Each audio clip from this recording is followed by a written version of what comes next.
Hello my beautiful watchers and welcome back to the November Nanos. I'm doing another straight up book review instead of an adaptation again this episode. The Secret Circle of Imaginary Friends was written by Channel Awesome's very own Mike Jevans. Jeffans? Jevons?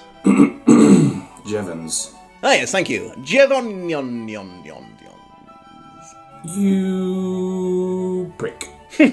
British bonding. Anyways, it was written in 2013 and followed up with a sequel in 2015. What I'm going to do is do a little spoiler-free review first and put a link to the book in the video description. If you decide you want to read it first, you can come back and watch my handsome face review the rest of it afterwards.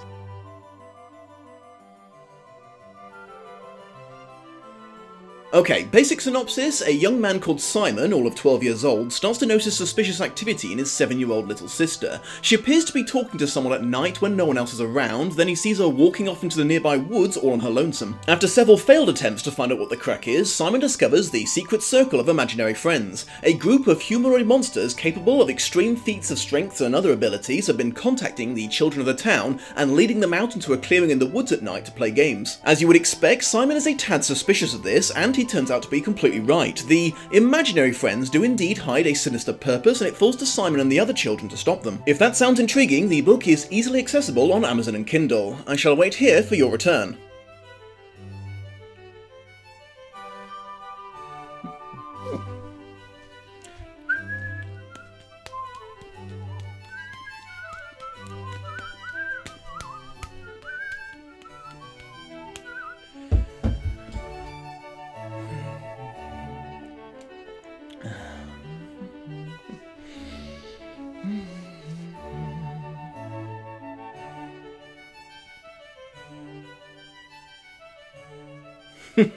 I'm deep. Oh, hey, you're back! Excellent! Let's get a bit more spoilery. Long story short, the imaginary friends kidnap the children's parents and try to take over the town because it turns out they're from an alternate dimension where they're constantly being hunted by giant monsters.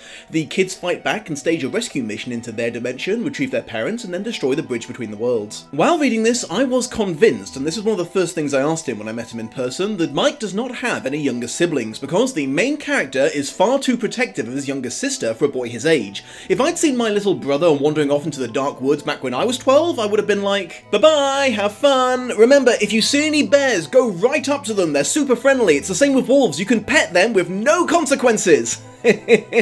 I'm getting the bigger bedroom. Okay, here's some pros and cons, though do bear in mind that this is a book targeting a younger audience, so you do have to make some allowances for the suspension of disbelief. Mike is exceedingly good at setting tone and building tension and dread. All the times that the lead goes out into the woods at night is satisfyingly atmospheric. He's also quite good at recreating the feeling of helpless anger at the injustice of an undeserved parental punishment when Simon is unfairly disciplined for his attempts to protect his little sister from harm. We all remember that impotent rage from our youth, so it's a clever thing to include if you want to draw your audience into a story. It's one of the things that J.K. Rowling and Daniel Handler are quite good at as well, so that's gotta be a good sign for his writing career. The lead is also refreshingly not dumb for a child protagonist. No time is wasted with him thinking that there's a chance that the children constantly meeting up with monsters in the middle of the night in a secluded spot that they're not allowed to tell their parents about has any chance of ending well in any way. What would have been a stupidly obvious plot twist is not presented as a plot twist at all, which was a very wise move in my opinion. If you're a fan of his videos, you'll know that he has a very good dry sense of humour, but also is not afraid of lowbrow comedy as well. The end result is a uniquely interesting blend of jokes, and you bet that's carried over into his writing. I'm confident in saying people will get some good laughs out of this. Another fun thing is, even though this book is aimed towards a younger audience, it doesn't pull all its punches when it comes to violence and death, which amuse me no end. Some of the imaginary friends are killed, and some of them are killed in surprisingly horrible ways. It's funny as fuck. Okay, as for cons, I have to confess I enjoyed the first half of this book a bit more than I did the second. As I said, Mike is very good at building the feeling of dread of a potential threat, so it's almost a shame when the shit actually hits the fan as it completely destroys that tone. I realise that's a bit of an unfair complaint, as the book being all build up would have resulted in a whole new set of problems. I guess I just found the rapid escalation a little jarring. The dialogue doesn't always feel very natural sounding in this. These kids are possibly just a little too witty under pressure. There's a few situations where I rather suspect that instead of making quips, they would probably just run through all the swear words they know in their little prepubescent voices, but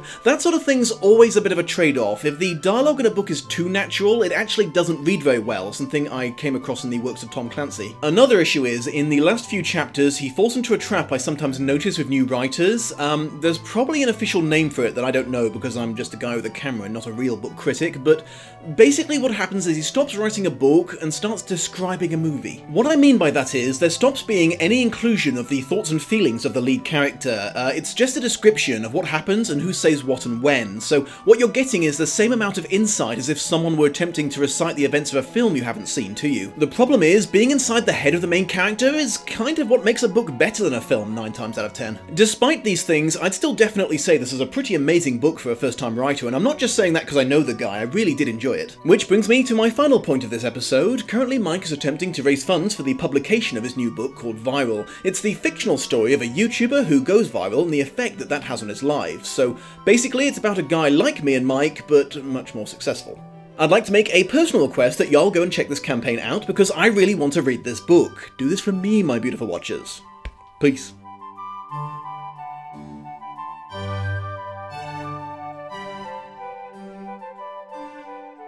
Look, Dome Smythe, I know you have trouble pronouncing simple names, but it's Jevons.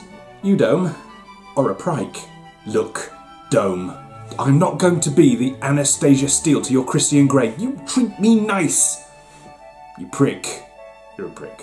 You're a fucking prick. You're the prickiest prick that ever pricks. Not that I'm a prick, because you're a prick. I'm calling you prick. Prick, I'm turning it off.